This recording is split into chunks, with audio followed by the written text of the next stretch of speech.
The marble floor felt cold beneath my heels as I raced through the mansion's east wing, my breath coming in short gasps that had nothing to do with physical exertion. Behind me, I could still hear Marcus's voice echoing through the hallway, my ex-boyfriend's desperate pleas following me like ghosts I'd been trying to outrun for the past 3 months. "Serafina, please, just hear me out." I didn't slow down. Couldn't. The engagement party downstairs was in full swing, the sound of laughter and clinking champagne glasses floating up through the ornate stairwell, a reminder of everything I was leaving behind. Tomorrow, I'd be on a plane to Boston, far from this suffocating world of family obligations and impossible loves. Far from Marcus, who couldn't understand why I'd ended things. Far from Sebastian, especially far from Sebastian. My fingers fumbled with the small clutch purse as I turned the corner, nearly colliding with a marble bust of some long-dead Moretti ancestor. The private elevator was just ahead, the one that led directly to the underground garage. My car was already packed, my apartment lease signed. All I had to do was make it through tonight without falling apart. "Serafina." Marcus's footsteps grew closer, his voice taking on a desperate edge that made my skin crawl. "You can't just throw away what we had." What we had. The phrase would have been laughable if it didn't make me want to scream. What we'd had was a relationship built on my father's approval and Marcus's ambition to climb higher in the Moretti family hierarchy. What we'd had was me trying desperately to feel something, anything, for a man who wasn't the one who'd haunted my dreams since I was 18 years old. I jabbed the elevator call button 3 times in quick succession, my heart hammering against my ribs. The ornate brass indicator above the doors showed the elevator climbing. 3rd floor, 4th floor, 5th. "Come on, come on, come on." "I know you still care about me," Marcus said, rounding the corner behind me. His handsome face was flushed, his expensive tuxedo slightly disheveled from chasing me through the mansion. "You can't just walk away from this, from us, your father." "My father doesn't get to choose who I love," I snapped, whirling to face him. The words came out sharper than intended, years of pent-up frustration bleeding through my carefully maintained composure. "And neither do you, Marcus. I've told you 100 times. We're done. It's over. Accept it." His jaw tightened, and for a moment, something dangerous flickered in his eyes. Something that reminded me why I'd always felt uneasy around him, even when I'd been trying so hard to make our relationship work. "You think you can do better? You think there's someone out there who'll put up with your stubborn pride, your sharp tongue, your—" The elevator chimed, cutting him off mid-sentence. Thank God. I turned my back on him, ready to escape into the elevator car and out of this nightmare. Ready to leave behind the mansion where I'd grown up, the family business I'd spent years trying to prove myself worthy of joining, and the man I could never have. The polished bronze doors slid open with a soft whisper. My breath caught in my throat. Sebastian Moretti stood in the center of the elevator car. One shoulder leaned casually against the mirrored wall, his dark eyes already locked on mine. Even in the warm golden light of the elevator, he looked like something carved from shadow and ice. 6 feet 2 inches of controlled power wrapped in an immaculate black suit that probably cost more than most people's cars. His dark hair was styled back from his face, emphasizing the sharp angles of his jaw and cheekbones that could cut glass. At 30 years old, Sebastian was everything his father had groomed him to be. Calculated, ruthless, untouchable. The future head of the Moretti family, a man who commanded respect through presence alone. He'd inherited his mother's Italian beauty and his father's cold pragmatism, creating something devastating and dangerous. And I'd been in love with him since the moment I understood what love meant. Going somewhere, Serafina? His voice was a low rumble that seemed to vibrate through my bones, that slight Italian accent he'd never quite lost wrapping around my name like silk and steel. I froze in the doorway, suddenly very aware of Marcus standing behind me, of the party continuing downstairs, of my carefully laid escape plans crumbling like sand between my fingers. Sebastian's gaze moved past me briefly, a flicker of acknowledgement toward Marcus that held more threat than 1,000 words, before returning to my face with an intensity that made my skin flush hot. Sebastian. I hated how breathless I sounded. Hated the way my body responded to his proximity even after all these years. I was just leaving. Were you? He straightened from the wall with liquid grace. taking a single step forward that somehow made the spacious elevator feel impossibly small. Strange. Your father specifically requested your presence at the engagement announcement. Seems rude to miss your own brother's celebration. Right. Dante's engagement to the Castellano girl. Another strategic alliance. Another piece moved on the chessboard of Mafia politics. Another reason I couldn't wait to get out of this world. I've already congratulated them, I said, fighting to keep my voice steady. I have an early flight tomorrow and... Come here, Serafina. The command in his voice wasn't loud, but it hit me like a physical force. Behind me, I heard Marcus take an involuntary step back. Everyone in the family knew better than to argue when Sebastian used that tone. Everyone except me. I'm not one of your soldiers to order around. I fired back, my chin lifting in automatic defiance even as my pulse raced. I'm not a child anymore, Sebastian. You can't just... I said, come here. The doors began to slide closed. Without thinking, I stepped forward into the elevator, my body obeying before my mind could catch up. The doors whispered shut behind me, cutting off Marcus's view and sealing me in the small space with the one man I'd been trying to avoid for the past 5 years. The one man who'd made it very clear, in 100 subtle and not-so-subtle ways, that I was nothing more than an inconvenient child playing at being an adult. Sebastian didn't press a button, didn't move toward the control panel. He just stood there, filling the space with his presence, his dark eyes tracking every micro-expression that crossed my face. You broke things off with Marcus 3 months ago, he said finally, his tone conversational despite the tension crackling between us. Yet he's still following you around like a lost puppy. Why? That's none of your business, I managed, pressing my back against the far wall, needing distance even as every cell in my body seemed drawn toward him like a compass to north. And how do you even know when I broke up with him? A slight curve of his lips, not quite a smile, more like the ghost of one. I know everything that happens in this family, Serafina, especially when it concerns you. The words sent a shiver down my spine that I desperately tried to hide. Concerns me? You've barely spoken to me in 5 years. Every time I walk into a room, you walk out. Every family dinner where I try to discuss business with my father, you interrupt or dismiss my ideas before I can finish. You've made it abundantly clear that you think I'm... Finish that sentence, he interrupted, his voice dropping lower, and I'll show you exactly how wrong you are. My heart stuttered. What? Sebastian moved then, closing the distance between us in 2 strides that should have been impossible in such a small space. He didn't touch me, but he didn't need to. His proximity alone was enough to make my breathing shallow, my skin hyper-aware of every inch of space between us. You think I avoid you because you're a child? He spoke the words quietly, but there was something burning beneath the surface now, something I'd never seen before in his carefully controlled expression. You think I dismiss you at family meetings because I don't respect your intelligence? Don't you? I whispered, hating how small my voice sounded, hating the vulnerability creeping into my chest despite my best efforts to remain defiant. No, Serafina. His hand came up slowly, giving me time to pull away, to protest. Instead, I stood frozen as his fingers brushed a strand of dark hair from my face, tucking it behind my ear with a gentleness that seemed impossible from a man capable of such violence. I avoid you because every time you walk into a room, every shred of control I've spent years building threatens to shatter.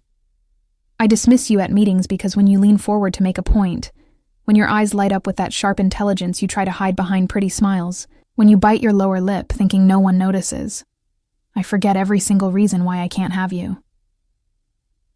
The elevator suddenly felt airless. My mouth went dry, and I couldn't seem to form words, couldn't process what he was saying because it couldn't be real. This couldn't be real. You're Lorenzo's daughter, Sebastian continued, his thumb now tracing the line of my jaw with devastating slowness. His pride and joy. The bright young lawyer who's going to legitimize this family's business dealings. You're off limits in every way that matters. And you're 12 years younger than me, Serafina. 12 years. When you were learning to read, I was already... Learning to kill? I finished for him, finding my voice again, finding that familiar spark of defiance that had always defined our interactions. Don't patronize me, Sebastian. I know exactly what you are. What we all are. I grew up in this world, same as you. That's the problem. His other hand came up, framing my face between his palms, his thumbs stroking my cheekbones with a tenderness that made my chest ache. You did grow up. And I tried. God, Serafina, I tried so hard to keep seeing you as that eager teenager who followed me around asking questions about every aspect of the business. Tried to maintain that distance, that professional courtesy. But somewhere along the way, you stopped being a child and became the most dangerous weapon anyone could use against me. I'm not a weapon, I breathed, even as my hands came up to grip his wrists, not pulling away, but anchoring myself to him. Yes, you are. His forehead touched mine, and I could feel his breath against my lips. Could see the war being waged behind his eyes. You're the one weakness I can't afford. The one thing that could bring down everything I've built. Because if anyone ever figured out how much I want you, how many nights I've lain awake thinking about you, how hard it's been to watch Marcus put his hands on you when all I wanted to do was... The elevator shuddered slightly, beginning its descent. Sebastian jerked back as if burned, his hands falling away from my face, his expression slamming back into that familiar mask of cold control. But I'd seen beneath it now. I'd heard the crack in his voice, felt the tremor in his fingers. Your father will be wondering where you are, he said, his tone perfectly neutral again, as if the last few minutes hadn't happened, as if he hadn't just turned my entire world upside down. You should return to the party. Word count. 1. 287 words. The elevator descended in suffocating silence. I couldn't move, couldn't breathe properly, couldn't reconcile the Sebastian standing before me now. Perfectly composed, expression carved from marble. With the man who'd just confessed he'd been fighting his desire for me for years. Sebastian. Don't. The single word cut through the air like a blade. Whatever you're about to say, don't. The elevator chimed softly as we passed the 3rd floor. My reflection in the mirrored walls showed a woman I barely recognized. Flushed cheeks, dilated pupils, lips slightly parted. I looked like I'd been thoroughly kissed, even though he hadn't touched me beyond those devastating caresses of my face. You can't just say something like that and then pretend it didn't happen, I said, finding my spine again, that stubborn pride Marcus had thrown in my face earlier surging back to life. You can't tell me you've wanted me for years and then dismiss me like what? He turned to face me fully, and the ice in his eyes was back, that impenetrable wall rebuilt so completely I might have imagined the cracks. Like the daughter of my father's most trusted advisor? Like a woman 12 years my junior who has her whole future ahead of her? Like someone who deserves better than a man with blood on his hands? Stop deciding what I deserve, I snapped, taking a step toward him even though every instinct screamed at me to maintain distance. I'm not a child, Sebastian. I'm 23 years old. I have a law degree from Harvard. I've sat in on enough family meetings to know exactly what this life entails. I've stitched up bullet wounds in this very mansion. I've helped dispose of evidence. I've lied to federal agents without blinking. Don't you dare stand there and pretend I'm some innocent little girl who doesn't understand what she's getting into. Something flickered in his expression. Approval, maybe, or surprise that I was pushing back. Understanding intellectually and living it emotionally are two different things. Then let me make my own choices. My voice dropped lower, taking on an edge I'd learned from watching him all these years. Let me decide what I can handle. The elevator reached the ground floor, but Sebastian's hand shot out, pressing the button to keep the doors closed. We stared at each other in the dim golden light, the tension so thick I could taste it. You're leaving tomorrow, he said finally. Boston. Already signed a lease on an apartment, accepted a position at Morrison & Associates. Your bags are packed in your car. Ice flooded my veins. How do you know that? I told you. I know everything that concerns you. His gaze held mine, unflinching. Did you really think you could disappear without me noticing? Without me making sure you'd be safe? You've been watching me. It wasn't a question. The realization settled over me like a heavy cloak, equal parts unsettling and thrilling. For how long? Long enough to know that Marcus met with the Castellano family's second son twice last month. Long enough to know he's been skimming from the protection money collections in the warehouse district. Long enough to know that breaking up with him put you on his enemies list. And Marcus is vindictive when he doesn't get what he wants. My stomach dropped. My father doesn't know about the skimming? Not yet. Sebastian's jaw tightened. I've been handling it quietly, but Marcus is getting desperate, which makes him dangerous, especially to you. Then tell my father. Have Marcus dealt with. The words came out clinical, professional, even as my mind reeled with the implications. Marcus wasn't just a spurned ex-boyfriend. He was a liability to the family. And in this world, liabilities didn't last long. I will, after you're safely in Boston. His hand moved to the control panel, but didn't press any buttons. Which is why you need to leave tonight, not tomorrow morning. I've already had your flight moved up. There's a car waiting at the east entrance. You can't just... I stopped myself, recognizing the futility of that argument. Of course he could. Sebastian could do whatever he wanted. This is my life, Sebastian. My choices. You don't get to make them for me. I get to keep you alive. The words came out harsh, sharp-edged. That's all that matters. No. I moved closer, close enough to see the muscle ticking in his jaw, close enough to catch the faint scent of his cologne, something expensive and understated that I'd always associated with safety, with home. What matters is that you finally told me the truth. You want me. After all these years of cold shoulders and dismissive comments and making me feel like I was invisible, you finally admitted it. A mistake. But his eyes betrayed him, dropping to my lips for a fraction of a second before snapping back up. Was it? I tilted my head, studying him the way I'd learned to study opponents in courtrooms and negotiation rooms. Or was it the first honest thing you've said to me in 5 years? The elevator gave a soft warning chime. We'd been stopped too long. Sebastian finally pressed the button for the garage level, and we began descending again. Serafina. My name on his lips sounded like a prayer and a curse. You need to understand something. The reason I've kept my distance, the reason I've been so cold, it wasn't cruelty. It was survival. Because if I let myself have even one moment of weakness where you're concerned, I won't be able to stop. And you deserve someone who can give you a normal life. Someone who doesn't wake up calculating which enemies might use you against him. Someone who... I don't want normal. I interrupted. I never have. Why do you think I fought so hard to be part of the family business? Why do you think I pushed myself through law school in 3 years instead of 4? I want this life, Sebastian. I want to be useful, to be respected, to be seen as more than just Lorenzo's pretty daughter who should marry well and stay out of the way. The elevator doors opened onto the private garage. My car was parked in its usual spot, but next to it sat a black SUV with tinted windows, the kind the family used for security transports. The SUV will take you to the airport, Sebastian said, his voice carefully neutral again. Dante's inside. He'll make sure you get on the plane safely. My brother. Of course Sebastian would use my brother as a guard dog. I turned to face Sebastian fully, my back to the garage, suddenly understanding that this was it. The last time we'd be alone like this, possibly ever. I'm not running away from Marcus, I said quietly. I'm running away from you, from the way you make me feel, from the impossible situation of loving someone who's convinced himself he's not good enough for me.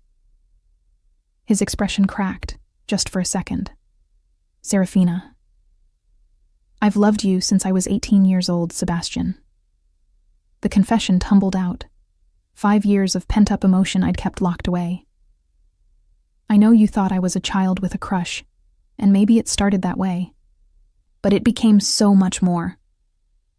Every argument we had about business strategy, every time you challenged my thinking and made me defend my positions, every rare moment when you actually looked at me like I was a person and not just a responsibility, I fell harder. And I finally realized I need to leave because staying here, loving you from a distance while you pretend I don't exist, is destroying me. The confession hung between us like a living thing. Sebastian's hands clenched at his sides, and for a moment I thought he might reach for me again. Instead, he took a deliberate step back. "Then go," he said, and his voice was so cold it could have frozen fire. "Go to Boston. Build your career. Find someone who can give you everything I can't. Forget about me, Serafina. Forget about this family. Live." The rejection shouldn't have hurt as much as it did.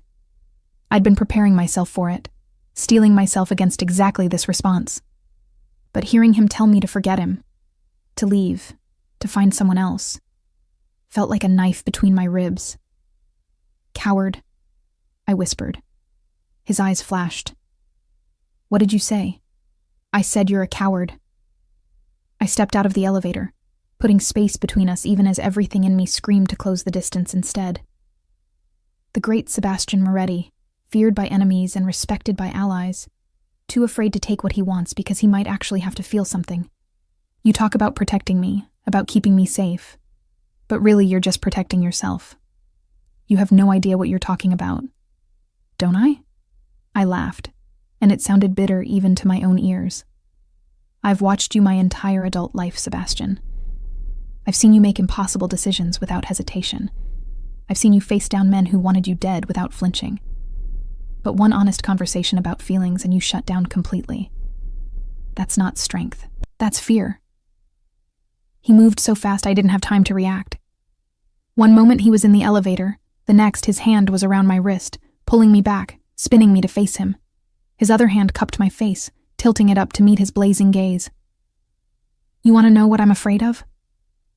His voice was low, dangerous, vibrating with barely restrained emotion. "I'm afraid that if I let myself love you the way I want to, I'll become weak. I'll make mistakes. I'll hesitate when I need to act, second guess when I need to be certain. And in this world, weakness gets you killed. It gets the people you love killed. Then teach me to be strong enough." I held his gaze, refusing to back down. "Stop treating me like I'm fragile. Stop pushing me away for my own good. Let me make my own choices, even if they're dangerous." "Serafina." "Miss Moretti?" Dante's voice cut through the moment. My brother stepped out of the SUV, his expression carefully neutral despite the scene he'd just witnessed. "We need to leave soon if we're going to make your flight." Sebastian's hands fell away from me immediately, that wall slamming back into place. "She's coming." "No, I'm not." I turned to my brother, then back to Sebastian. "I'm going to the party. I'm going to smile and play the dutiful daughter and congratulate Dante on his engagement. And tomorrow morning, I'll drive myself to the airport, get on my plane, and start my new life. Alone, just like you want." That's not what I... Goodbye, Sebastian. I walked past him toward the elevator that would take me back to the party, my heels clicking on the concrete floor with each step. Thank you for finally being honest with me, even if you regret it. I pressed the call button, and the doors slid open immediately. A different elevator car, but it might as well have been the same gilded cage. I stepped inside and turned to face him one last time. Sebastian stood in the middle of the garage, looking more lost than I'd ever seen him, more human than the cold enforcer everyone feared. For just a moment, I saw the man beneath the mask, the one who'd confessed he thought about me at night, who'd admitted I was his weakness. Then the doors closed, and he was gone. I sagged against the wall as the elevator climbed, my carefully maintained composure finally cracking. Tears burned behind my eyes, but I blinked them back ruthlessly. I'd cried enough over Sebastian Moretti. I'd spent 5 years hoping he'd see me as more than a child, more than a responsibility.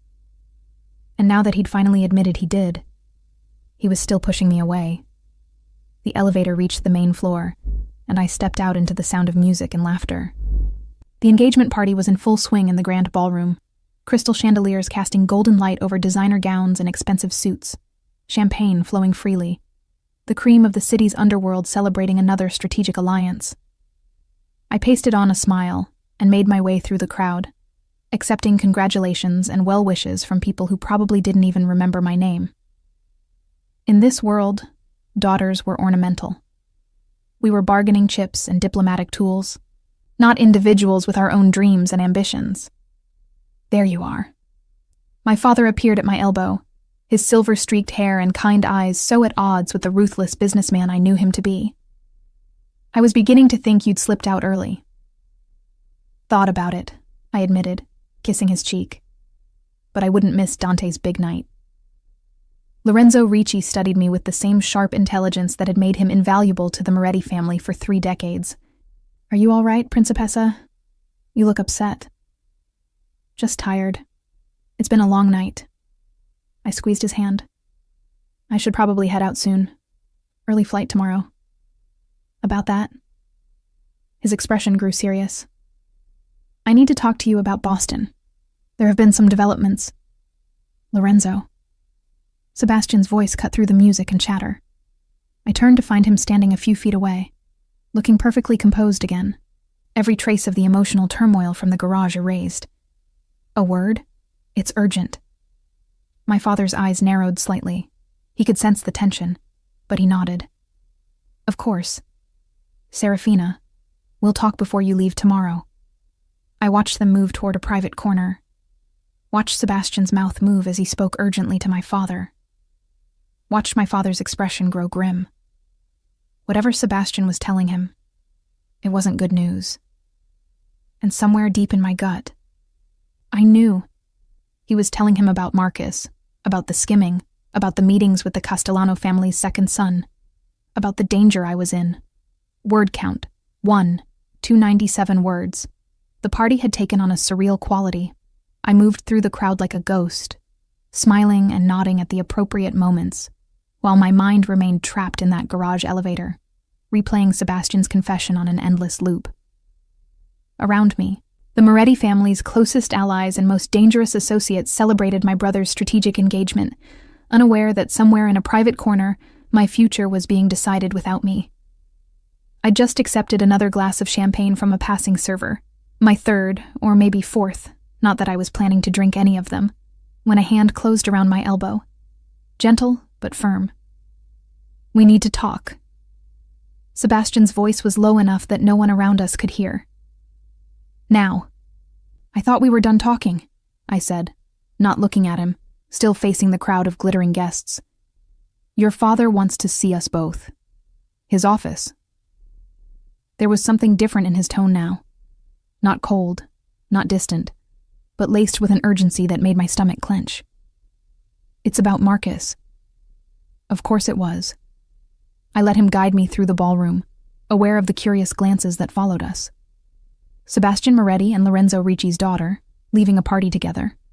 By tomorrow there would be whispers, speculation. In a world where information was currency and rumors could be weaponized, we'd just given the gossips fresh ammunition. My father's office was on the 3rd floor, down a hallway lined with Renaissance paintings that were probably worth more than some country's GDP. The heavy oak door was already ajar, warm light spilling into the corridor. Lorenzo sat behind his massive mahogany desk, looking older than I'd seen him in years. 2 other men stood near the fireplace, Antonio Moretti, Sebastian's father and head of the family, and my brother Dante, his expression grim. Sit down, Serafina. My father's voice was gentle, but the command underneath was unmistakable. I remained standing. What's going on? Marcus Vitale has been stealing from the family for 8 months, Antonio said bluntly. The elder Moretti had none of his son's cold elegance. He was all brutal efficiency and barely contained violence. Over $300,000, funneled through fake vendors and inflated expense reports. He's also been meeting with Luca Castellano, presumably sharing information about our operations. The room tilted slightly. $300,000. That wasn't petty theft. That was grounds for execution. How long have you known? I asked, looking directly at Sebastian. 6 weeks, he admitted. I've been building a case, confirming the details. I wanted to be certain before bringing it to Antonio and your father. And you didn't think to tell me? The betrayal cut deeper than I wanted to admit. I was sleeping next to him, Sebastian. If he's dangerous, if he's compromised. You broke up with him 3 months ago. My father interrupted. Long before Sebastian confirmed the theft. As if you sensed something was wrong. I had sensed something wrong, but not what they thought. I'd sensed that I was with the wrong man, that I was trying to force myself to feel something that wasn't there, because it was easier than admitting I was in love with someone I could never have. "What does this have to do with me going to Boston?" I asked, though dread was already pooling in my stomach. The four men exchanged glances, that infuriating male communication that happened without words. "Marcus knows you're leaving," Dante said finally. "He's desperate. Luca Castellano promised him protection if he delivers valuable intelligence about our operations, and he thinks you're the key to getting it." "I don't have access to sensitive information," I protested. "I'm not an actual member of the family business, just a lawyer who occasionally sits in on meetings." "You have access to your father," Antonio said quietly. "And Marcus knows Lorenzo tells his beloved daughter everything.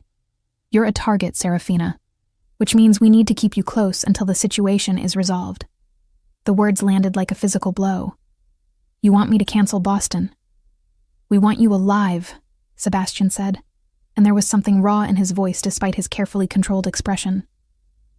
"Marcus approached the Bratva 2 days ago. He's trying to sell information to the Russians now, casting a wider net.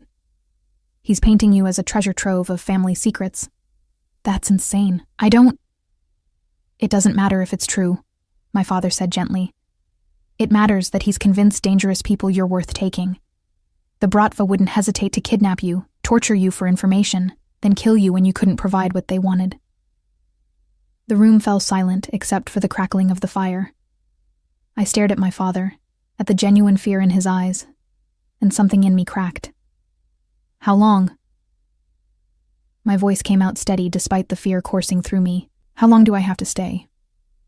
"Until Marcus is dealt with," Antonio said. "A few days, maybe a week. We're locating him now." "And when you find him?" I already knew the answer, but I needed to hear it said aloud. "He'll be eliminated," Sebastian said bluntly, "along with anyone he's shared information with. We can't leave loose ends." I moved to the window overlooking the gardens, needing a moment to process. Behind me, I heard the men discussing logistics, security details, safe houses, contingency plans. They were planning my life around me, making decisions for my safety without asking what I wanted. "There's another option." My voice cut through their discussion. "I could help you find him." The silence that followed was deafening. "Absolutely not," my father said. "Serafina," Sebastian began. "I'm a lawyer," I interrupted, turning to face them. "I know how to negotiate, how to gather evidence, how to play a part. Marcus still thinks I might come back to him. He made that clear tonight when he cornered me. I could arrange a meeting, wear a wire, get him to confess everything on tape." "No." Sebastian's voice was hard as steel. "That's not happening." "Why not?" "Because I'm too precious. Too fragile." I let some of my frustration bleed into my words. "I've sat in this office dozens of times listening to plans more dangerous than this. I've watched you all make calculated risks with people's lives. Why is mine any different?" "Because you're not trained for field work," Dante said quietly. "Because one wrong word, one suspicious move, and Marcus could kill you before we could intervene. And if I do nothing, the Bratva might grab me off the street," I countered. "At least this way I have some control. I'm not just waiting to be a victim." Antonio studied me with new interest. "She has a point. Using her as bait could draw Marcus out faster." "No." Sebastian's voice carried absolute authority. "Find another way." "It's not your decision to make," I said, meeting his gaze directly. "It's mine. My life, my risk, my choice." The muscle in his jaw ticked dangerously. "Lorenzo, talk to your daughter." My father was quiet for a long moment, his expression thoughtful. "What exactly are you proposing, Principessa?" "A meeting in a public place. Somewhere Marcus would feel safe, but where your men could position themselves. I tell him I'm reconsidering Boston, that I want to understand why he's been so persistent. I was making this up as I went, but it felt right, felt better than cowering behind guards. I get him talking. Get him to admit what he's done. You get your confession and your location on him. And when he realizes you're wired? Sebastian demanded. When he figures out it's a trap. Then your men move in. But they'll already be close, already in position. You said yourself Marcus is desperate. Desperate people make mistakes. Antonio nodded slowly. I like it. It's bold, shows strength. It's suicide, Sebastian snapped. No, it's justice. I moved toward the desk, placing my palms flat on the polished wood, looking at each man in turn. Marcus made his choices. He stole from you, he plotted against you, and he's put everyone I love in danger. I want to look him in the eye when he realizes he's been caught. I want him to know I'm not the naive girl he thought he could manipulate. My father's eyes softened with something like pride. You sound like your mother. She had the same fire. Don't encourage this, Sebastian said, but there was defeat creeping into his voice.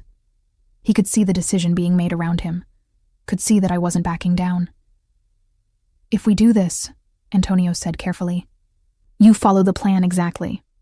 You wear the wire, you stay in public, and the moment anything feels wrong, you use the code word and we extract you immediately. Understood? Understood. Relief flooded through me, despite the fear coiling in my stomach. This is a mistake, Sebastian said quietly, his gaze locked on mine. You're going to get yourself killed proving a point. Maybe. I straightened, holding his stare. Or maybe I'm going to prove I'm exactly as strong as I've been telling you I am. That I deserve to make my own choices, even dangerous ones. The accusation hung in the air between us. This wasn't just about Marcus anymore. This was about Sebastian's refusal to let me in, his insistence on protecting me from everything, including himself. Set up the meeting, Antonio ordered. 24 hours from now. Dante, coordinate with our best surveillance team. Lorenzo, brief Serafina on exactly what information she should try to extract. Sebastian. I'll oversee the operation personally, Sebastian said, his tone leaving no room for argument. If she's determined to do this, I'll make sure every possible precaution is in place. Good. Antonio moved toward the door. We'll meet again tomorrow afternoon to finalize details. Serafina, try to get some sleep. You'll need to be sharp. They filed out one by one until only Sebastian and I remained. The fire crackled quietly, casting dancing shadows across the office. Neither of us moved. You didn't have to volunteer for this, Sebastian said finally. We would have found Marcus eventually. Eventually isn't good enough. Not when he's already approached the Bratva. I wrapped my arms around myself, suddenly cold despite the fire's warmth. And I meant what I said. I'm tired of being protected from everything. Tired of being treated like I'll shatter if life gets difficult. There's a difference between being strong and being reckless. Is there? I met his gaze across the room. You take calculated risks all the time. You walk into meetings with men who want you dead. You make decisions that could end in violence. Why is that strength when you do it but recklessness when I do?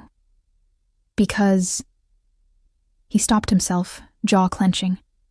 Because what, Sebastian? Because I'm a woman? Because I'm Lorenzo's daughter? Because you want me, and that makes me somehow more fragile in your mind? I moved closer, drawn by that invisible thread that always seemed to connect us.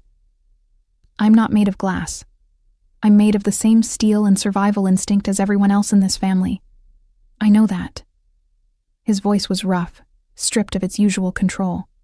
God, Serafina, I know exactly how strong you are. That's what terrifies me.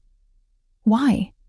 He turned away, bracing his hands on the mantel, staring into the flames. Because strong people do dangerous things. They take risks.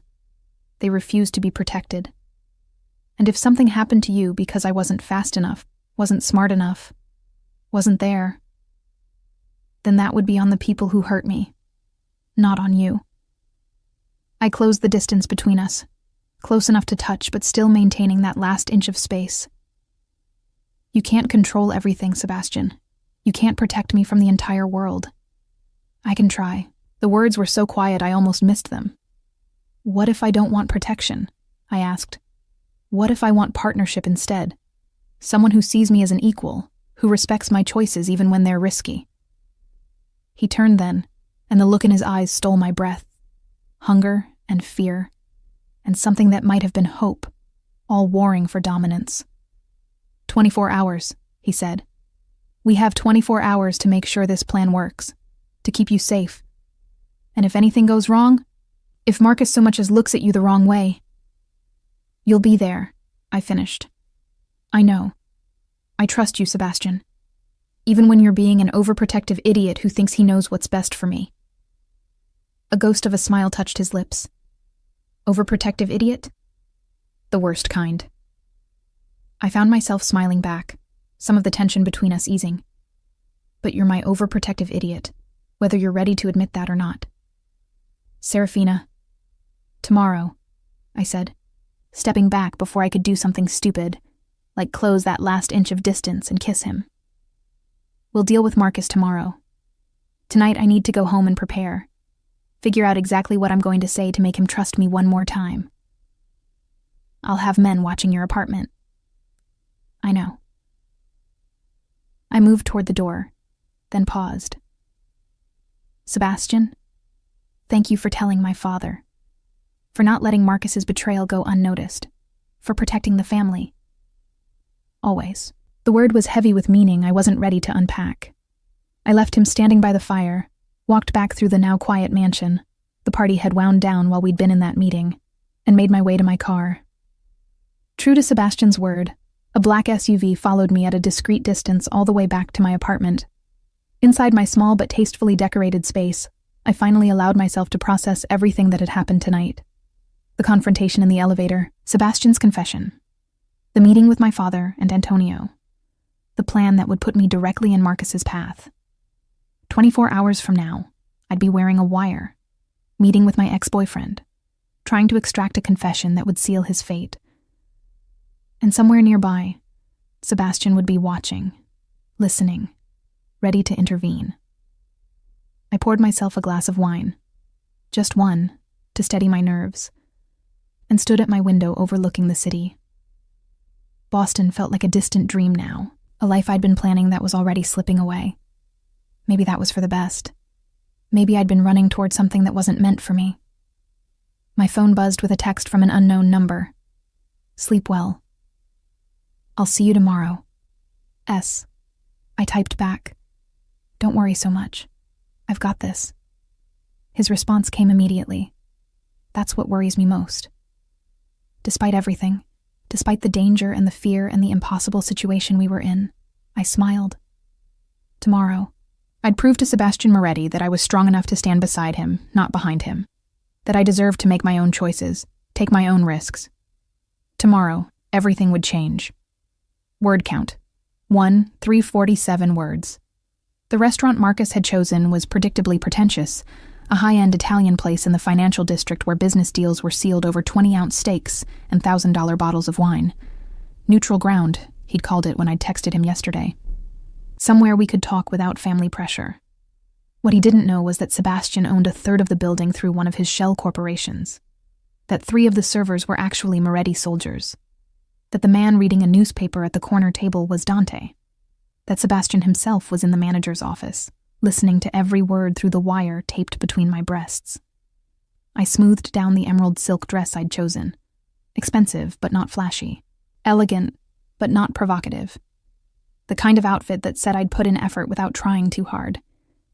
My hair was down in loose waves, and I'd kept my makeup subtle. Every detail calculated to put Marcus at ease.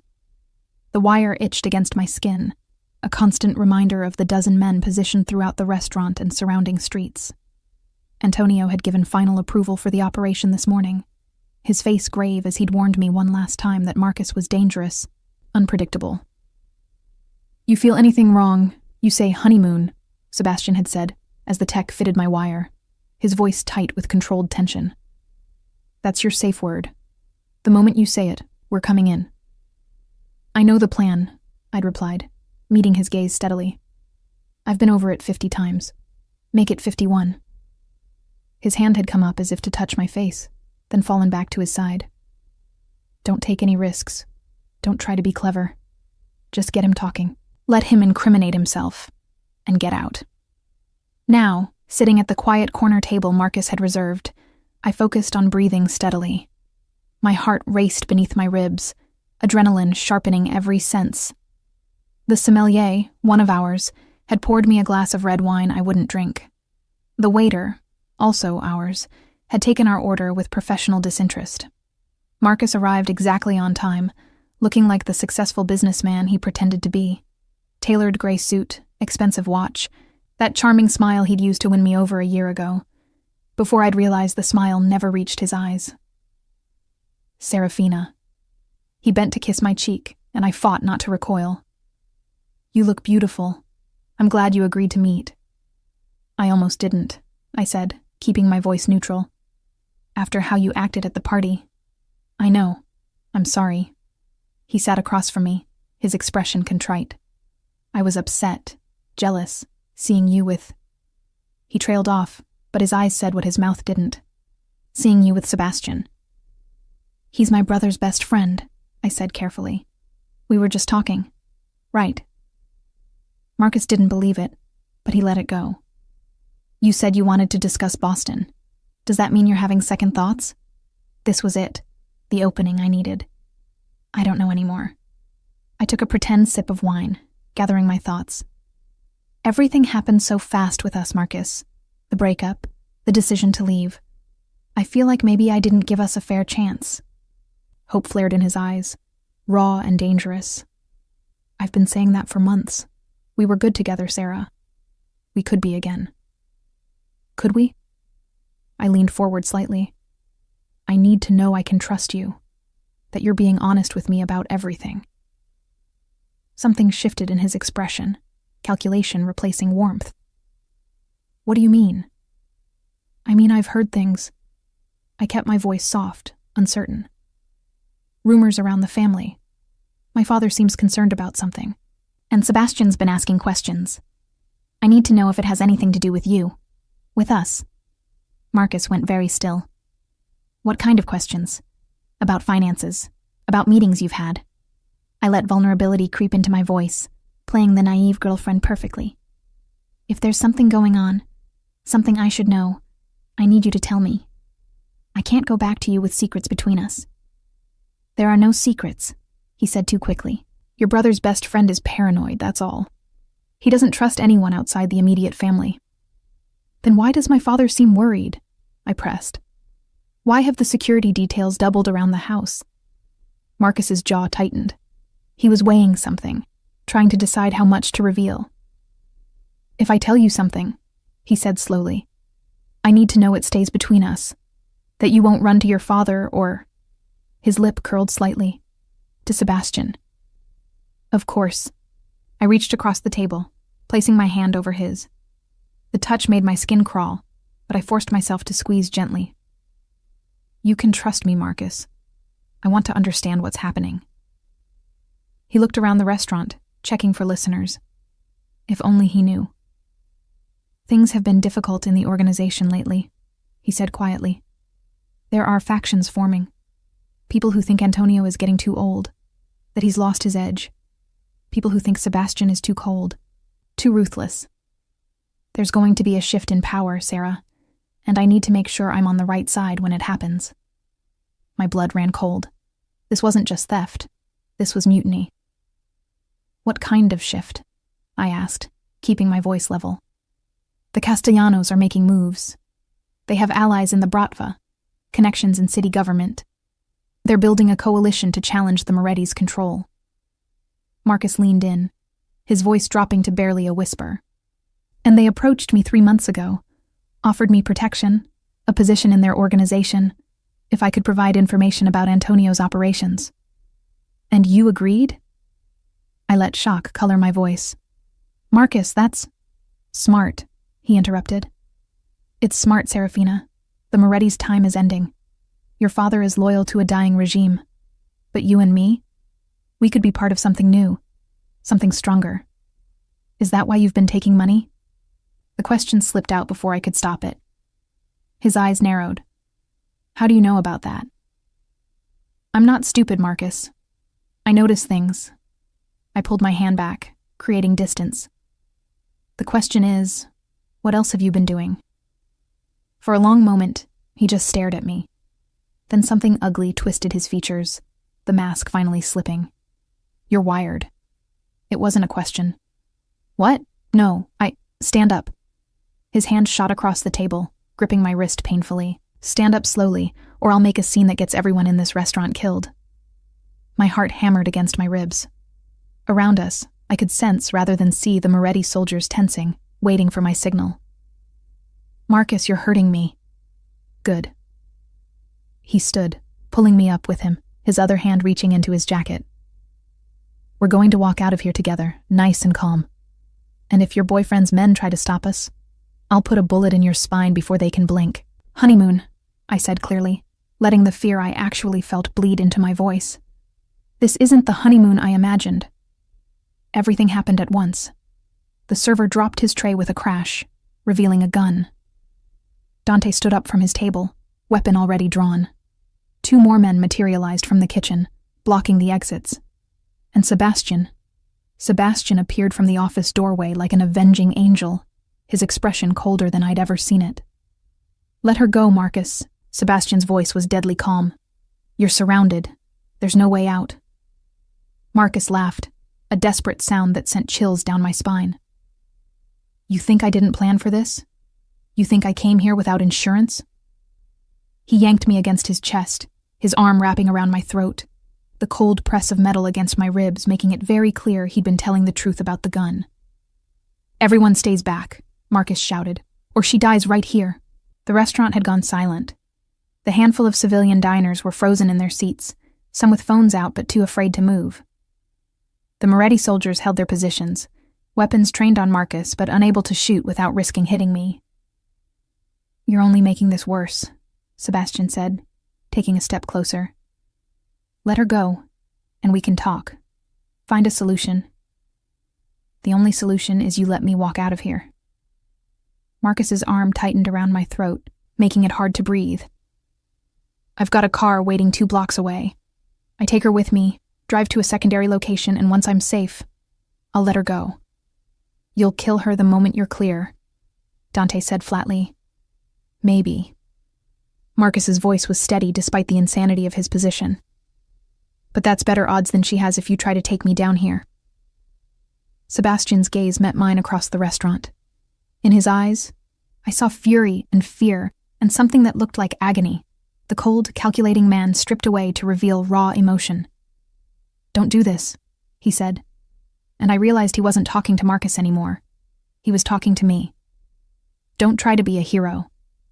But I'd learned from watching him all these years. I'd learned that sometimes the only way to win was to take a calculated risk. Marcus was pressed against me, his focus split between the armed men surrounding us and his escape route. His gun was against my ribs, but his finger wasn't on the trigger. Not yet. He needed me as a shield, which meant he couldn't afford to make me dead weight. I let my body go limp, dropping my full weight suddenly. Marcus's arm loosened in surprise, his grip shifting. It was only a second, maybe less, but it was enough. I drove my elbow back into his solar plexus with all the force I could muster. The gun went off, a deafening crack in the enclosed space. But the bullet went wild, shattering a wine bottle behind the bar. I threw myself forward, away from Marcus, hitting the floor hard. Chaos erupted. Dante moved first, closing the distance before Marcus could recover. Sebastian was there half a second later, his fist connecting with Marcus's jaw with enough force to spin him halfway around. The gun went flying, skittering across the marble floor. 3 soldiers materialized around Marcus, forcing him to the ground, zip-tying his hands behind his back with practiced efficiency. He was still trying to fight, still shouting threats and curses. But it was over. He'd lost. Strong hands lifted me from the floor. Sebastian pulled me against his chest, his arms wrapping around me with enough force to hurt. He was shaking. I could feel the tremors running through his body, could hear his heart hammering against my ear. "You could have been killed," he said roughly. That was insane, reckless. It worked. I managed, my own adrenaline starting to crash. "I'm fine." "You're not fine." He pulled back enough to look at me, his hands framing my face with desperate gentleness. You will never be fine again. Do you understand? You will never be safe. Never be just Lorenzo's daughter living her quiet life. Because now every enemy we have will know you're important to me. They'll all see what I see, that you're my weakness. Then stop calling it a weakness, I said, covering his hands with mine. And start calling it what it really is. What's that? Strength. I held his gaze, letting him see everything I felt. You're stronger with me than without me. We both are. Around us, the cleanup had already begun. Antonio had arrived, taking charge of the situation with grim efficiency. Marcus was being dragged toward the kitchen, toward whatever end awaited traitors in this world. The civilian diners were being ushered out, their phones confiscated, their memories of tonight's events about to become extremely unreliable. Sebastian's thumb traced the line of my jaw, his eyes searching mine as if memorizing every detail. You're not going to Boston. No, I agreed. I'm not. You're going to stay, work for the family officially. Let me keep you safe. It wasn't quite a question, but almost.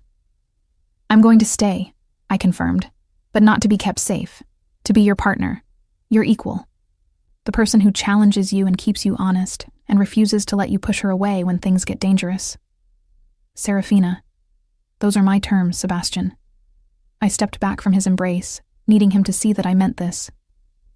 I stay, but on my terms. Not as Lorenzo's protected daughter. Not as your guilty conscience. As myself. Take it or leave it. For a long moment, he just stared at me. Then slowly, something that might have been a smile touched his lips. You're going to be the death of me, he said softly. Probably. I smiled back. But at least you won't die bored. He laughed then, a genuine sound of surprised joy that transformed his face. And before I could second-guess myself, before fear or propriety or common sense could intervene, I closed the distance between us and kissed him. His surprise lasted maybe half a second. Then his arms were around me again, his mouth moving against mine with a hunger that stole my breath. This wasn't the gentle, restrained kiss I'd imagined during all those years of secret longing. This was desperation and relief, and promises made without words. Someone, probably Dante, coughed loudly. We pulled apart slowly, reality reasserting itself.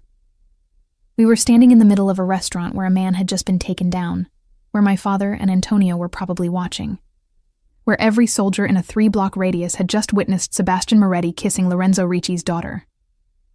Well, I said, slightly breathless. I guess that's decided then. Decided? Sebastian's arms were still around me, showing no signs of letting go. That we're doing this, whatever this is, together. Together, he agreed. Then quieter. You're sure? Because once everyone knows, there's no taking it back. You'll be tied to me, to this family, to everything we are, the good and the very, very bad. I'm sure. And I was. Despite the fear, despite the danger, despite every logical reason to run, I was absolutely certain. I've been sure since I was 18 years old. I was just waiting for you to catch up. He kissed me again, softer this time, but no less intense. And in that moment, surrounded by the aftermath of violence and betrayal, I felt something click into place, like a puzzle piece I'd been trying to force into the wrong spot, finally finding where it belonged. This was my life now. Not the safe, sanitized version I'd been planning in Boston.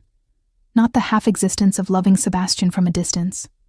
But the real, dangerous, complicated truth of standing beside him in the darkness and refusing to look away. Word count.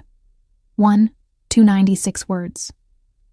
The aftermath of Marcus's capture unfolded like a carefully choreographed play.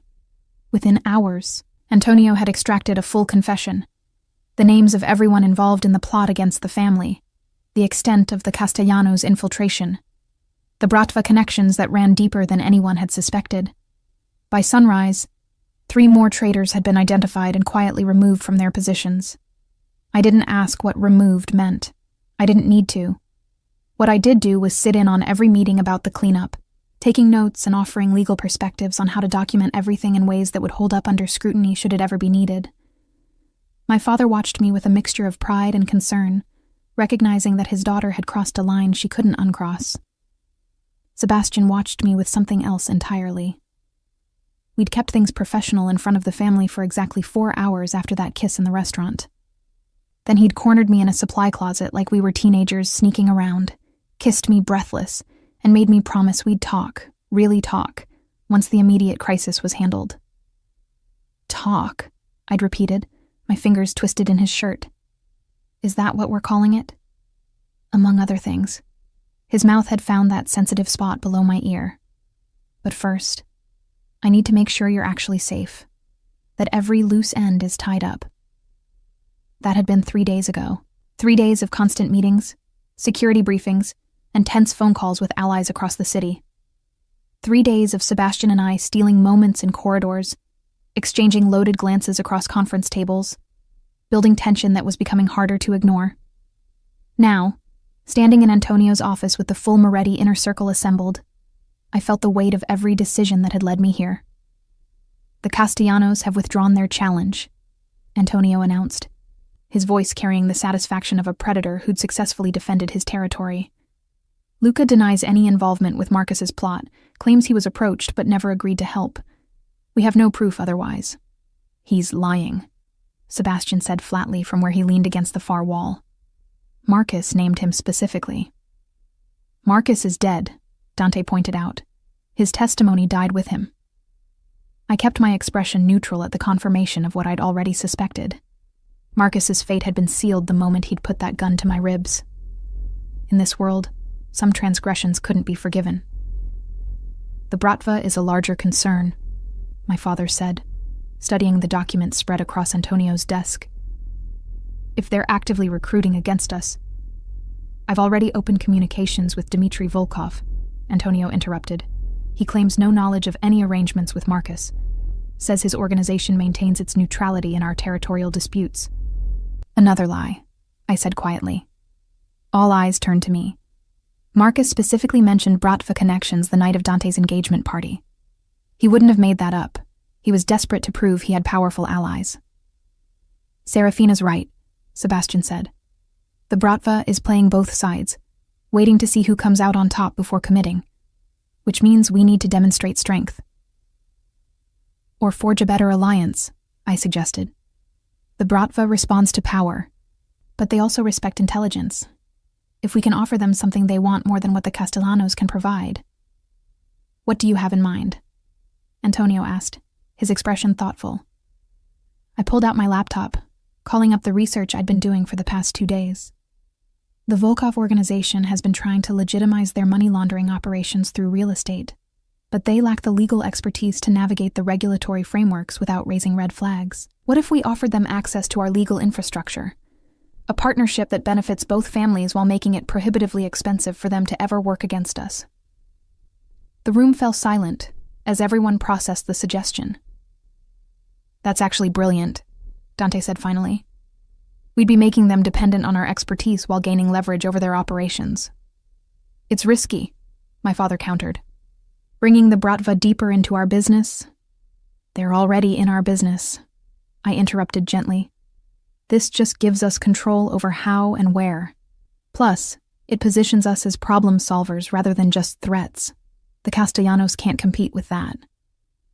Sebastian was staring at me with an intensity that made heat rise to my cheeks. When did you put this together? I've been thinking about it since the restaurant.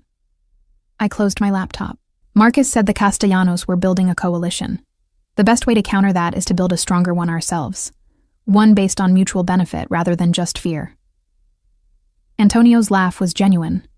Lorenzo, your daughter is wasted as just a lawyer. She thinks like a strategist. She thinks like a Moretti, Sebastian said quietly, which is going to make certain things much simpler. The implication in his words wasn't lost on anyone in the room. My father's expression grew cautious. Sebastian, Lorenzo said carefully, perhaps we should discuss. I'm in love with your daughter. Sebastian's blunt announcement cut through whatever diplomatic approach my father had been planning. Have been for years. I've fought it, denied it, tried to maintain proper distance. But after what happened with Marcus, after watching her risk her life because we'd put her in an impossible situation, I'm done pretending. The silence was deafening. I see, my father said finally. And Serafina? How do you feel about this? I feel like everyone in this room has probably known for years and has just been waiting for us to acknowledge it, I said, meeting Sebastian's gaze across the room. And I feel like it's about time we stopped sneaking around like we're doing something wrong. Antonio's smile was knowing. I knew the moment I saw you two in that restaurant. The way Sebastian moved when Marcus grabbed you, I've never seen him lose control like that. I didn't lose control, Sebastian protested. You beat a man unconscious in front of a dozen witnesses, Dante said dryly. For Sebastian Moretti, that's practically a love confession written in the sky. Despite the tension, I found myself smiling. He does have a flair for dramatic gestures. This is serious, my father said, though there was no real anger in his voice. Sebastian, you're next in line to lead this family. Serafina is my daughter, but she's also becoming an integral part of our operations. If you two are together, it changes power dynamics, creates complications. Or it strengthens the alliance between our families, Sebastian interrupted. Lorenzo, you've been Antonio's right hand for 30 years. I can't think of a better way to cement that partnership than by making it official through marriage. Marriage. The word hung in the air like a challenge. We're not discussing marriage yet, I said quickly, seeing my father's face pale slightly. We're discussing the fact that Sebastian and I care about each other and want to see where this goes without the entire family treating it like a political crisis. Everything is political in our world, Antonio said, but his expression was thoughtful. However, Serafina has a point. Let's not put the cart before the horse. For now, the important thing is that we've neutralized the immediate threat, and we have a strategy for strengthening our position. The personal relationship between Sebastian and Lorenzo's daughter is their business. Provided it doesn't compromise either of their judgment, my father added firmly, looking at each of us in turn. It won't, Sebastian said with absolute certainty. If anything, it makes me more focused, more determined to protect what's ours. The meeting continued for another hour, finalizing plans for approaching the Bratva, discussing security measures, and assigning responsibilities. But something had shifted. There was an acknowledgement now, an acceptance that Sebastian and I were no longer going to be kept apart. When the meeting finally ended, my father pulled me aside as others filed out. Are you sure about this, Principessa? His voice was gentle, concerned. Sebastian's world is darker than even I deal with. He's being groomed to take Antonio's place, which means... I know what it means, I said softly. I know what I'm choosing, Papa, and I'm choosing it with open eyes. He studied my face for a long moment, then pulled me into a tight embrace. You have your mother's courage, and her stubbornness. I just hope it's enough. It will be. I squeezed him back, breathing in the familiar scent of his cologne. Besides, someone needs to keep Sebastian honest. Might as well be me, he laughed, but there were tears in his eyes when we pulled apart. When did you grow up? It seems like yesterday you were following him around, asking 1,000 questions about everything. I'm still asking questions. He's just finally answering them. After my father left, I found Sebastian waiting for me in the hallway, his back against the wall, arms crossed. In the dim light, he looked younger somehow, less the feared enforcer, and more just a man. Your father didn't threaten to kill me, he observed. I'm taking that as approval. Or he's saving the threats for later. I moved closer, drawn by that same magnetic pull that had defined us for years. When we're alone and he can be more specific about what happens if you hurt me. I would never hurt you. His hands came up, framing my face with that gentleness that always surprised me.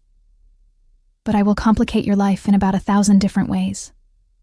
This world, my responsibilities, the danger. Stop. I pressed my fingers to his lips. Stop trying to talk me out of this. I've made my choice. You've made yours.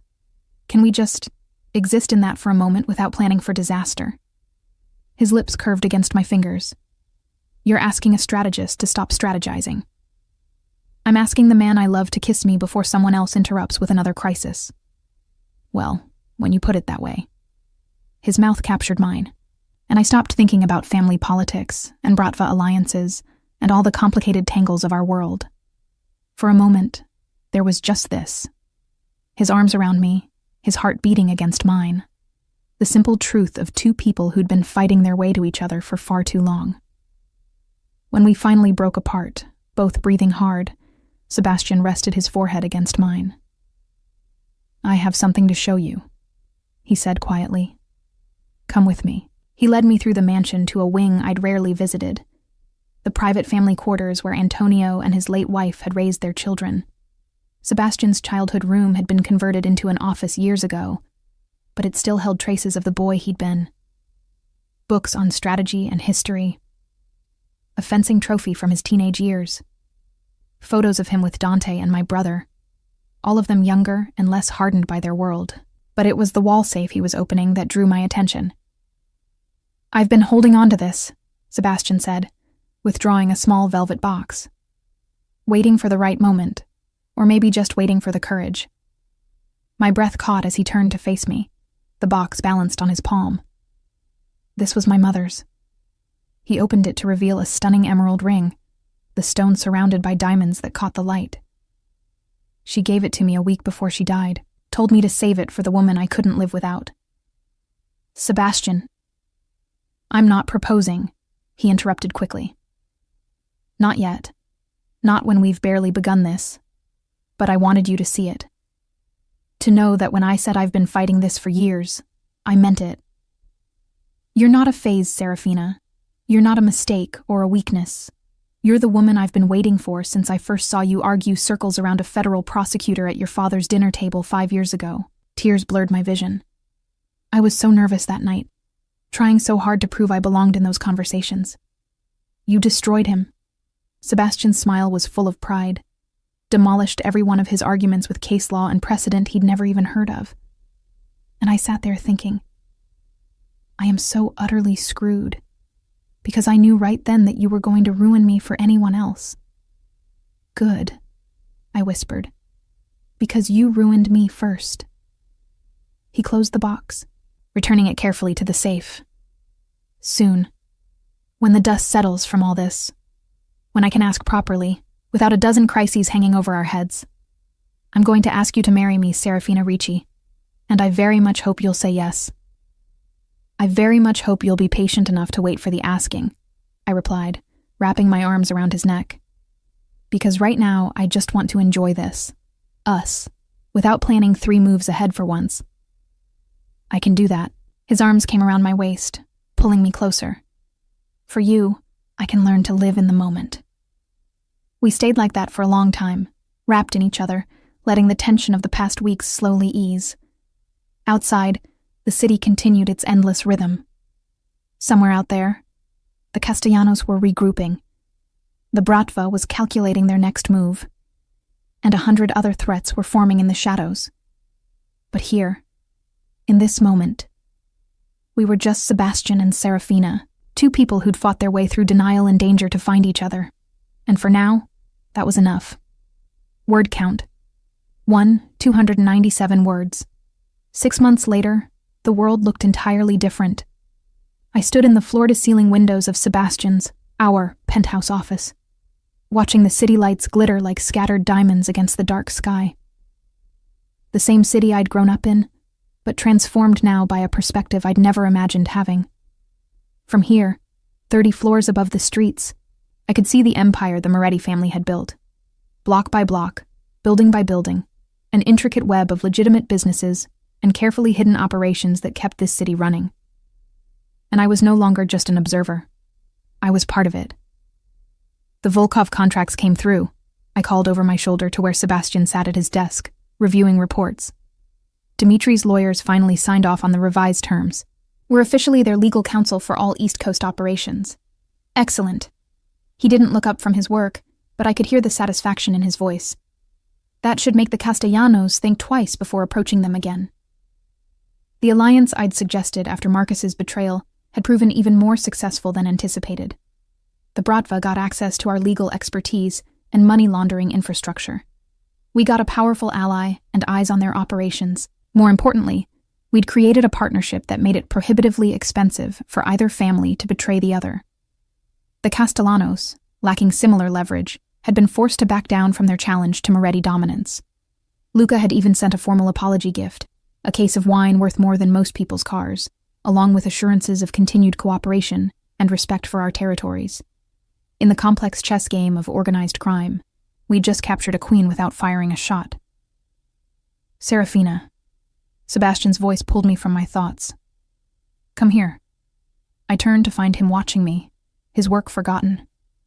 Even after 6 months together, that look still made my pulse quicken. Heat and possession, and something softer that he only showed me. You have that expression, I said, moving toward his desk. The one that means you're either about to tell me something I won't like, or you're planning to distract me from my work. Both, actually. He caught my hand as I reached him, pulling me around the desk and into his lap. Antonio made it official this afternoon. He's stepping down as head of the family in 3 months, retiring to that villa in Tuscany he's been talking about for years. My breath caught. We'd known this was coming. Antonio was 73 and had survived 3 heart attacks in the past decade. But knowing intellectually and facing the reality were different things. 3 months, I repeated. That's soon. Yes. Sebastian's arms tightened around me. Which means we need to make some decisions. About us, about the future, about how we want to structure things when I take over. When we take over, I corrected. We've been partners in this for 6 months now. I'm not stepping aside just because the title changes. His smile was small but genuine. I know. That's part of what I want to discuss. Traditional succession would mean I become head of the family, make all final decisions, maintain the same hierarchical structure Antonio built. But I don't want traditional. I want something better. What did you have in mind? He shifted slightly, reaching into his desk drawer to withdraw that familiar velvet box. My heart stuttered as he opened it, the emerald ring catching the lamplight. I want a partnership, Sebastian said quietly. Not the kind where you're my consort or my advisor, but a real partnership. Equals in power and responsibility. I take over the family operations. You head the legal and diplomatic divisions. We make major decisions together, present a united front to both our allies and enemies. We build something new.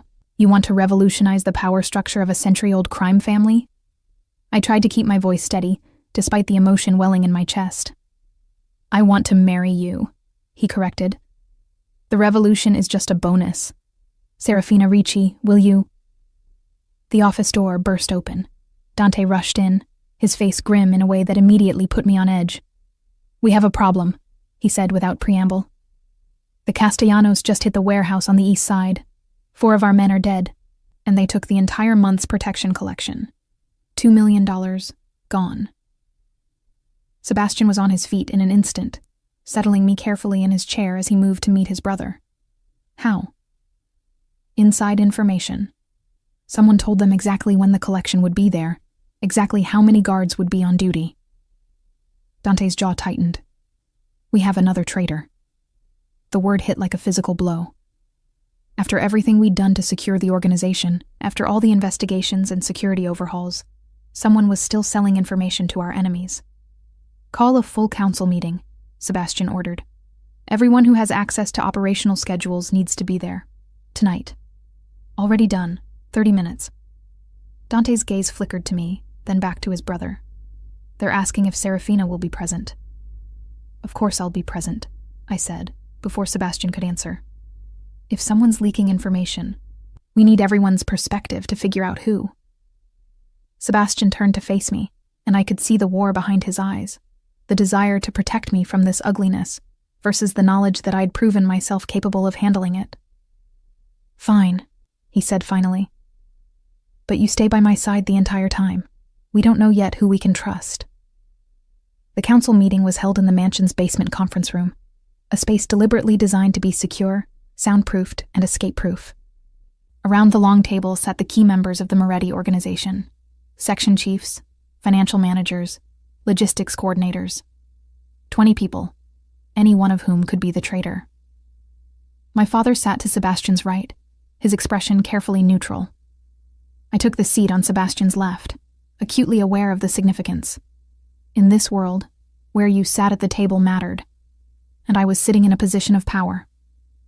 Antonio, looking older than his years, presided at the head of the table with Sebastian beside him, a visual representation of the coming transition. 4 men are dead, Antonio began without preamble. The Castellanos knew exactly where to hit us, exactly when we'd be most vulnerable. Someone in this room provided that information. Silence greeted the accusation. I studied each face, looking for tells, for nervousness, for any sign of guilt. But everyone in this room was a professional. If there was a traitor among us, they weren't going to reveal themselves easily. "The timing is suspicious," Sebastian said, his voice cold and controlled. "The hit happened less than 2 hours after the collection was completed. That's information only people in this room would have." "Unless the information came from outside," suggested Marco, the logistics coordinator. "The collection crew knew the schedule too." "The collection crew has been with us for a decade," my father countered. "All trusted men, all with families we've helped support and protect. The leak came from someone with access to the master schedule, someone in this room."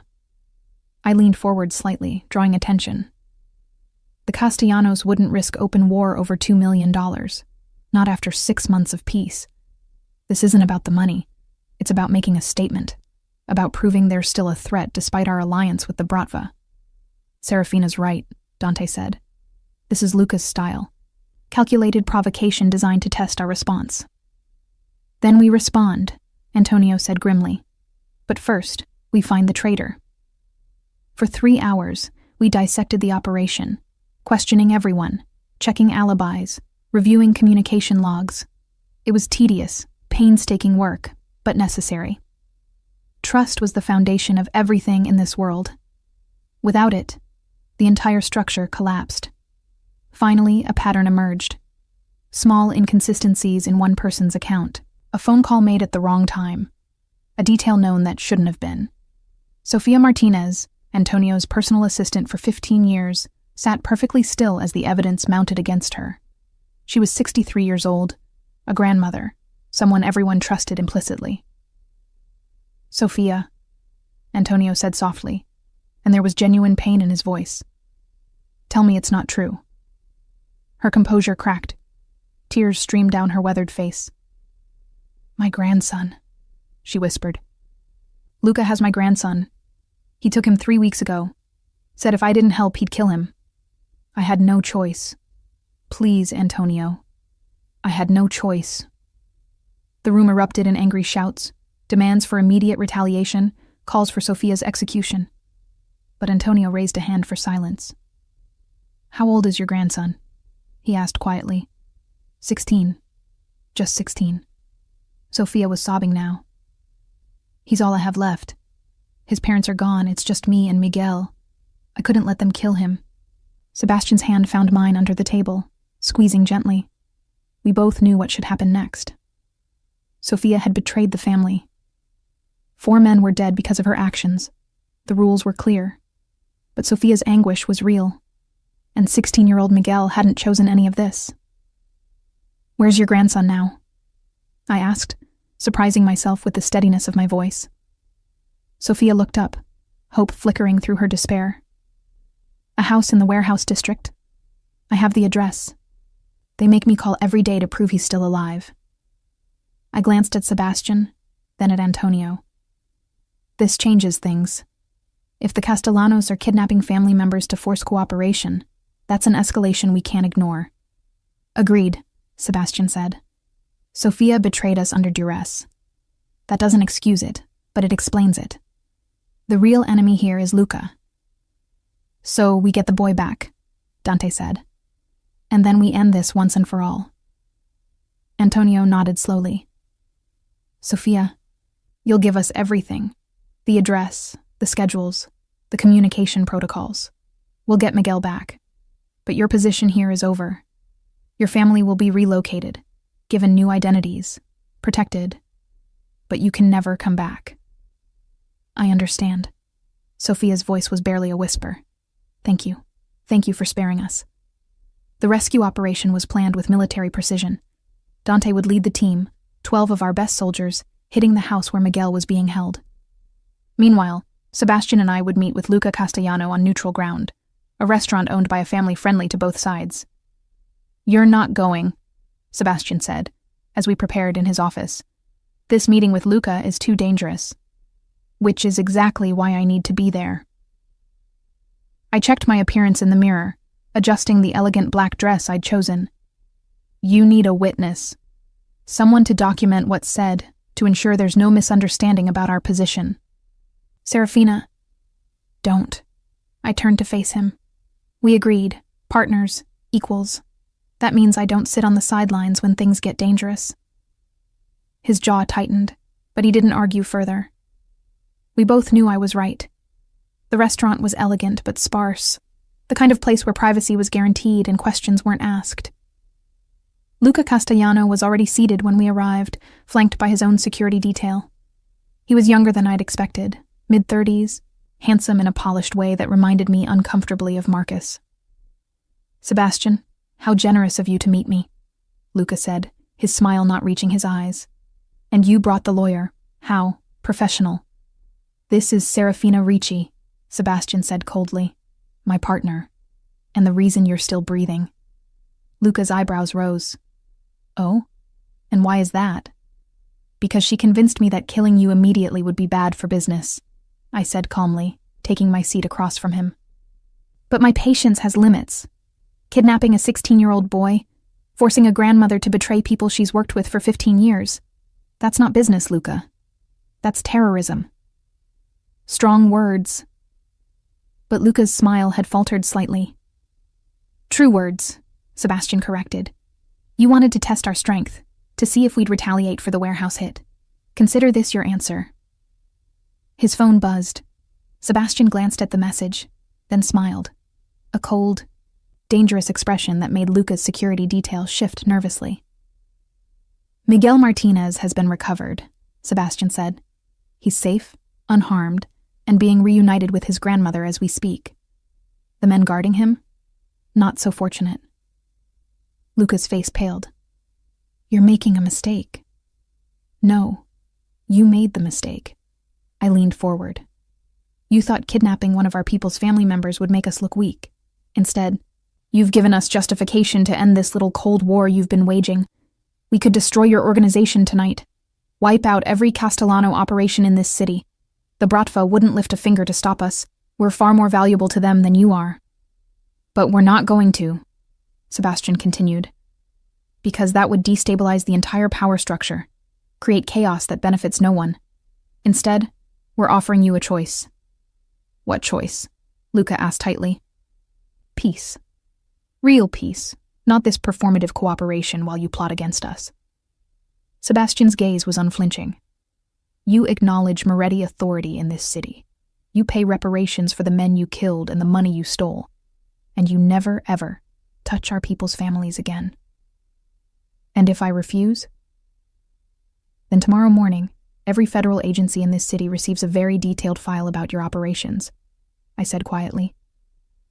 Tax evasion, racketeering, money laundering, murder for hire. All documented, all verifiable. You'll spend the rest of your life in prison, and the Castellano family will be dismantled piece by piece. Luca stared at us for a long moment. Then he laughed, though it sounded forced.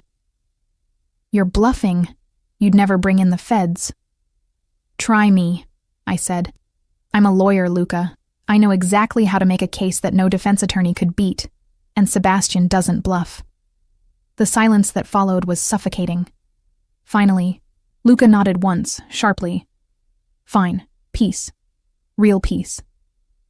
He stood, his security detail immediately moving to flank him. But don't mistake this for weakness. One day the balance will shift. Perhaps, Sebastian said, but not today. After Luca left, Sebastian and I sat in silence for a moment, the weight of what had just happened settling over us. You really compiled that evidence file? He asked finally. Started it 3 months ago, I admitted. The moment the Castellanos showed signs of becoming a problem again. Insurance policy. You're terrifying. But there was admiration in his voice. Brilliant and terrifying. I learned from the best. I reached across the table, taking his hand. So, where were we before Dante interrupted? Sebastian's laugh was genuine. I believe I was in the middle of a proposal. Were you? I feigned confusion. I don't recall hearing a question. He stood, moving around the table to kneel beside my chair. A powerful man making himself vulnerable, here in this neutral space where anyone could walk in.